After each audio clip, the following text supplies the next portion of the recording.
राधे राधे। भगवान श्री हरि नारायण सभी का कुशल और मंगल करें, यही मेरी शुभेच्छा है।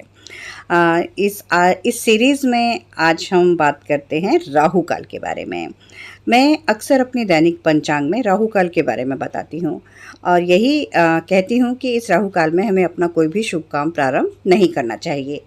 पर एक्चुअली में ये क्या है राहु काल, और मतलब किस तरह से इसकी गणना की जाती है, क्या इसमें कौन कौन से ऐसे काम हैं जो वर्जित हैं, या हम किस तरह की कोई सावधानी रख सकते हैं, या क्या कोई उपाय है कि हम इसमें भी हम अपना कोई काम कर पाएँ।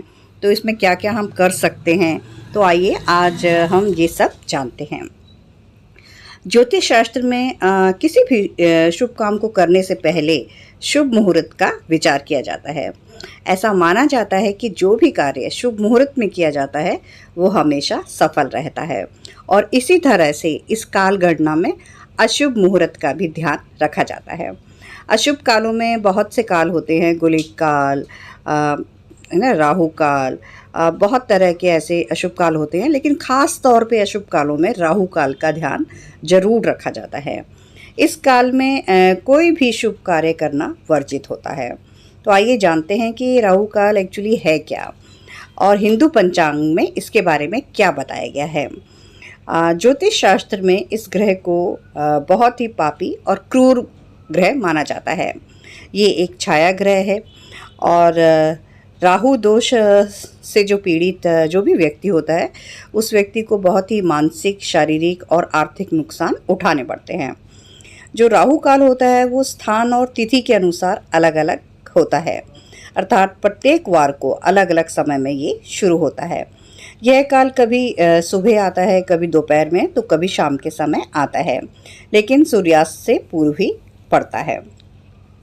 सूर्योदय और सूर्यास्त तक के समय में से 8वें भाग का स्वामी जो होता है वो राहु होता है, और इसे ही राहु काल कहते हैं। यह प्रत्येक दिन 90 मिनट का एक निश्चित समय होता है। राहु काल दिनमान के 8वें भाग का नाम है, और राहु काल के विषय में ये भी मान्यता है कि इस समय प्रारंभ किए गए कार्यों में सफलता के लिए अत्यधिक प्रयास करने पड़ते हैं। कार्यों में अकारण ही दिक्कत आती है, यह कार्य अधूरे ही रह जाते हैं। कुछ लोगों का मानना है कि राहु काल के समय में किए गए जो कार्य होते हैं वो विपरीत व अनिष्ट फल देते हैं, और इस काल में बहुत से कार्यों को वर्जित माना जाता है।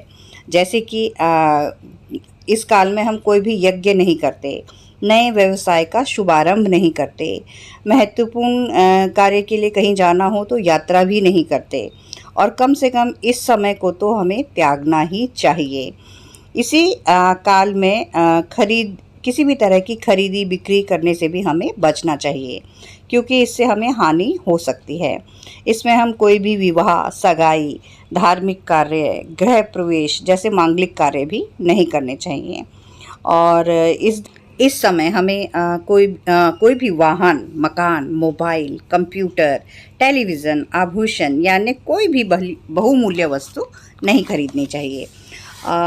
ये जो राहु काल का जो समय होता है, इस समय में राहु जो होता है वो हमारे खराब होने से हमारे मन को भ्रमित करता है, हमारा मन भ्रमित होने लगता है। तो ऐसे में हमें योग, ध्यान का निरंतर अभ्यास करना राहु को शांत करता है।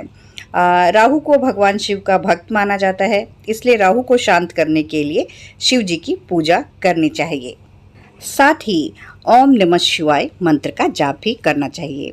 इस समय में हम क्या क्या कर सकते हैं, तो इस समय में हम अपने दैनिक कार्य, पूजा पाठ, पढ़ाई लिखाई करना इनको शुभ माना जाता है, और राहु काल में विशेष तौर पर पूजा पाठ करना, मंत्र जप करना, ध्यान करना और भगवान का स्मरण करना शुभ माना जाता है।